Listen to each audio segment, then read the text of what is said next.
Hello everyone. তো আজকে আমি একটা শর্ট মেকআপ টিউটোরিয়াল নিয়ে চলে এসেছি। ফার্স্টেই গরমের জন্য ইউজ করে নিচ্ছি পন্সের একটা জেল ক্রিম, যেটা ভীষণই লাইট ওয়েট একটা ক্রিম। এটাকেই ভালোভাবে মুখের মধ্যে ব্লেন্ড করে নিচ্ছি। দেখতেই পাচ্ছ কতটা লাইট ওয়েট একটা ক্রিম অ্যান্ড ভীষণই বাজেট ফ্রেন্ডলি।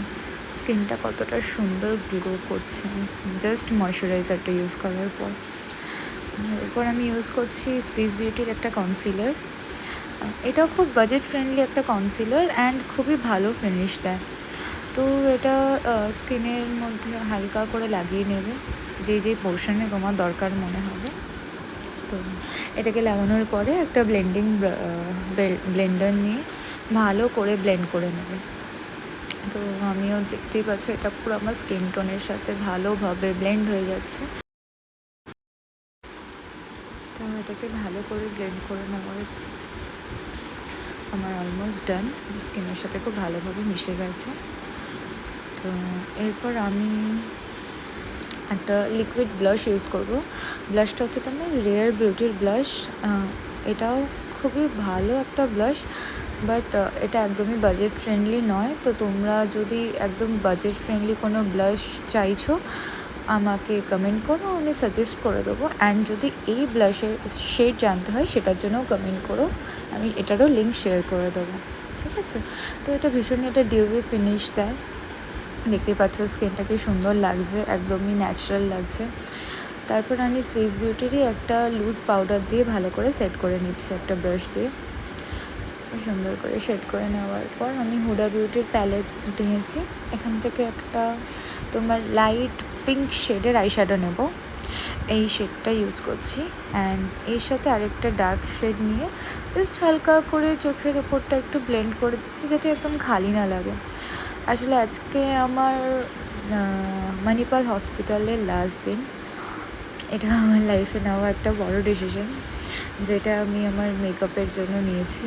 তো যাই হোক, পরে বাকি কোনো একদিন বাকিটা বলবো।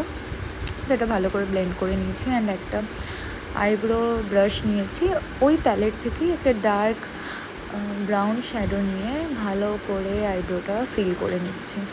একদম লাইট, দেখো ন্যাচারাল লাগছে, একদমই লাইট লাগছে, মনেই হচ্ছে না যেন কিছু ইউজ করেছি। তো এরপরে আমি একটা ফেসেস ক্যানাডারই কাজল ইউজ করছি। আমাকে অনেকেই বলে থাকে, আমার হসপিটালের অনেক কলিগ বলে থাকে যে কাজল ইউজ করতে পারে না, স্মাচ করে যায়। তো আমি সাজেস্ট করব যে যদি কাজল লাগানোর পর কোনো একটা ছোট্ট মতো ব্রাশ নেবে, লুজ পাউডার থাকলে, ফেস পাউডার থাকলে, বা তোমার আইশ্যাডো প্যালেট থেকে কোনো একটা শ্যাডো নিয়ে লাইট টোনের শ্যাডো নিয়ে ভালো করে ব্রাশটা দিয়ে ব্লেন্ড করে নেবে। তো তাহলে তোমার কাজল কখনোই স্মাচ করবে না। এরপর আমি একটা মাস্কারা নিয়ে ভালো করে লাগিয়ে নিচ্ছি মাস্কারাটা। তো জাস্ট একটা নিউ লিপস্টিক নিয়েছি ফেসেস ক্যানাডার নিউড শেডের। এই লিপস্টিকের শেডটাও যদি তোমাদের জানতে হয় অবশ্যই নিচে কমেন্ট করো, লিঙ্ক শেয়ার করে দেবো। এই লিপস্টিকের শেডটাও ভীষণই সুন্দর। এটাকে হালকা করে আমি ইউজ করে নিচ্ছি অ্যান্ড এটার সাথে আমি ইউজ করব একটা সুইস বিউটির লিপ লাইনার, যেটা আমি অনেক দিন ধরে ইউজ করছি। ভীষণই ভালো একটা লিপ লাইনার। তো ওটাকেই ভালোভাবে এর ওপর দিয়ে লাগিয়ে নিয়ে মিক্স করে নেব। এটা আমার খুবই পছন্দের একটা লিপ লাইনার। দেখতে পাচ্ছ শেডটা কত সুন্দর এসছে। তো আমার লুক কমপ্লিট। সো আজকে এই লুকটা তোমাদের কেমন লেগেছে অবশ্যই কমেন্ট করে জানাবে। সো আজকের জন্য টাটা।